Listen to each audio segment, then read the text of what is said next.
Welcome, people. Yes, it's me, the man, the myth, the legend, Mr. B. Welcome to the Shades Clarity channel. Before I get into today's episode, I'd like to send a shout out to Slayer Sober. And thank you for that mentioning of my channel and everything. Always good talking to you. Maybe we can collaborate and do something in the future. Also, Backcountry, thank you for your production advice, you know, on how to get coloring right and everything. I gotta, like I said, get a better setup and lighting and get the white balance where it needs to be. So with all that said, today I want to talk about another alcohol withdrawal. Yes, another alcohol withdrawal video. Here we go. Strap yourselves in. Alcohol withdrawal, again, a recap. What is it? It's that cluster of symptoms that comprise that syndrome. 5 to 7 days of pure torture. If you try doing it on your own without any pharmacological help, always see your doctor before you decide to stop. I'm not a medical provider, nor am I. This video be taken as medical advice. Please see your doctor before you decide to quit. Make things a whole lot easier on yourself and everybody else. I know how much you're drinking, how long you've been drinking.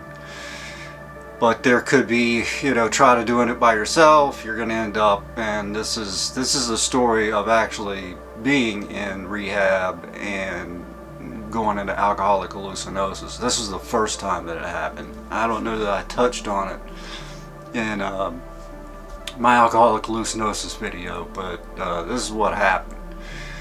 So down I'm in treatment again, down there for another 7-day detox. This was in 19.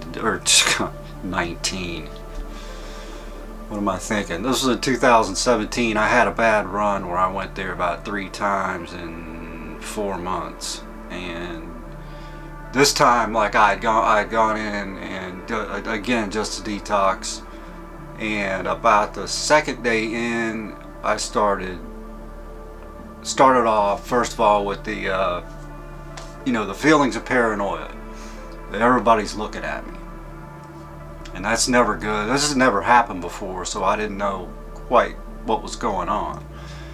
So we had been told that there was going to be an active shooter situation, drill carried out at this treatment center. Now, why they would do it at a treatment center is beyond me, because people don't want that kind of thing there, especially the patients. You know, it's just going to disrupt them, especially ones that are going through alcohol withdrawal. They don't want a SWAT team coming in, and apparently they were asking for volunteers to do this. Now, they could do this somewhere else. So that had already made me nervous. Definitely not participating in that crap. So we were told about that, and there was a guy there that I met whose dad was a doctor, and we were talking about the medical director, and at one point he had botched some kind of procedure. He was an OBGYN DO who excuse me, had gotten into addiction medicine, and I was talking about how, yeah, I read a report on him that said he did this procedure, and a consent order put on him. He didn't lose, he might have lost his license for a little while. He's not the medical director there anymore. He's got his own private practice. But the next day that guy said, maybe you shouldn't have told me about what happened with the doctor. So that made me paranoid. So anyway, I start getting really scared and went outside of the smoking area, and I'm just kind of walking around in circles, man. I didn't know what to do. I mean, it was just with the auditory hallucinations were popping up. I'm starting to hear my folks' voices. I'm starting to hear one of my roommate, just plain as day, talking to me saying, man, what's going on? What have you done? You know, all that persecutory, you know, stuff that goes along with the alcohol withdrawal. So if you've ever seen Shutter Island, and I highly recommend it, Martin Scorsese's one of his lesser known, I guess least successful or lesser successful movies.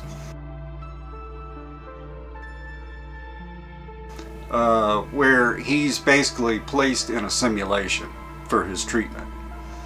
And I'm not going to be a spoiler and give it away. I would just say watch that movie and you'll understand where I'm coming from with what I thought was going on.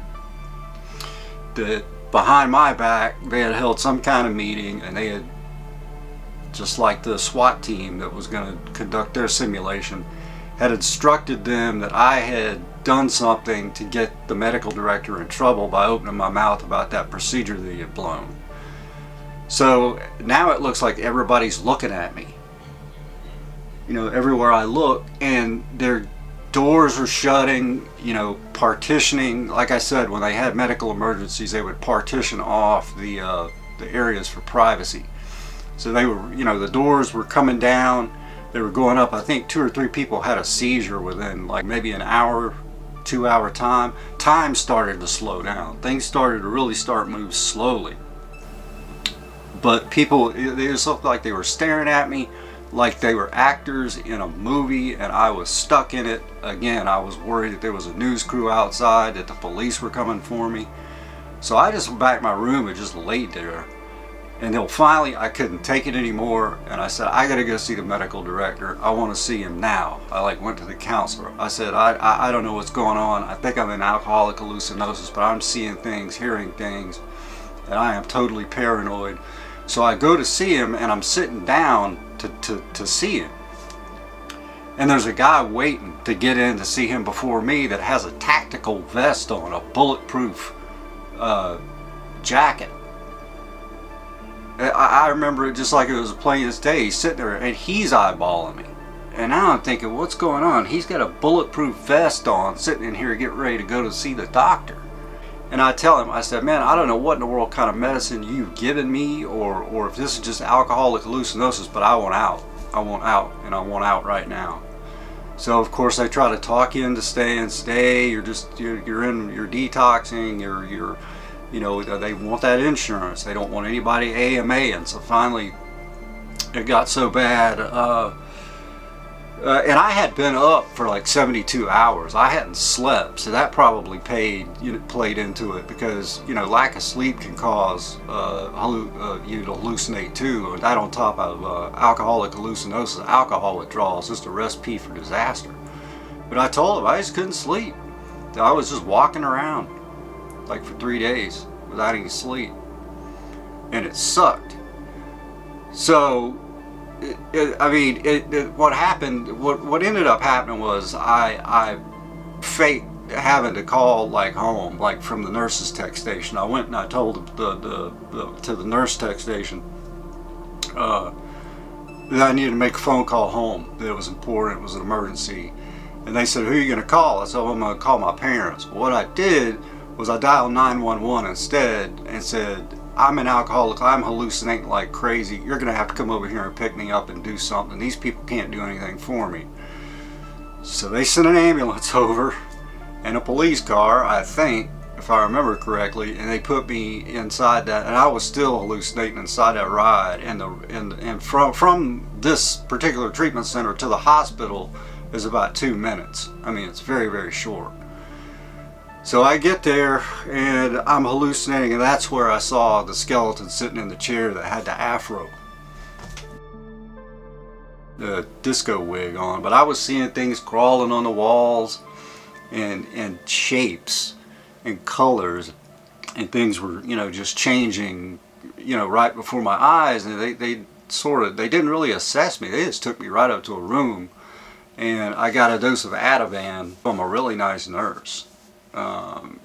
We chatted a little bit about her going to UNCW. That's where I went. That's where she got her nursing degree and everything.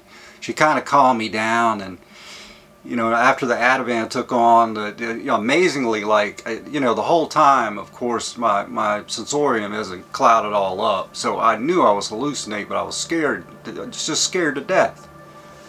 You know, I'd never had alcohol withdrawal this bad, especially with alcoholic hallucinosis.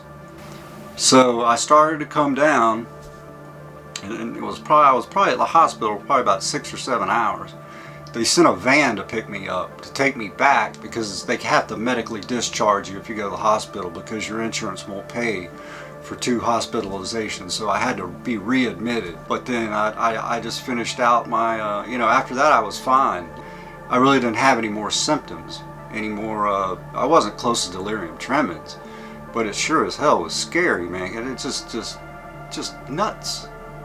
that's where this disease will take you, man. If you allow it to go on and then it's time to stop, you're going to run into some trouble, even if you're in a detox, even if you're being medically brought down using medicines. They use phenobarbital, and I don't know if I had a bad reaction to that or not, but I've hallucinated twice, and both times it's happened at that facility. So there's got to be some kind of connection. So I don't know, if you like my content, you could subscribe. I would really like to hear what you guys have to say in the comments about alcoholic hallucinosis, maybe your experiences with alcohol withdrawal. Let me know. It's really important to me. And as always, stay tuned, and I'll see you guys later.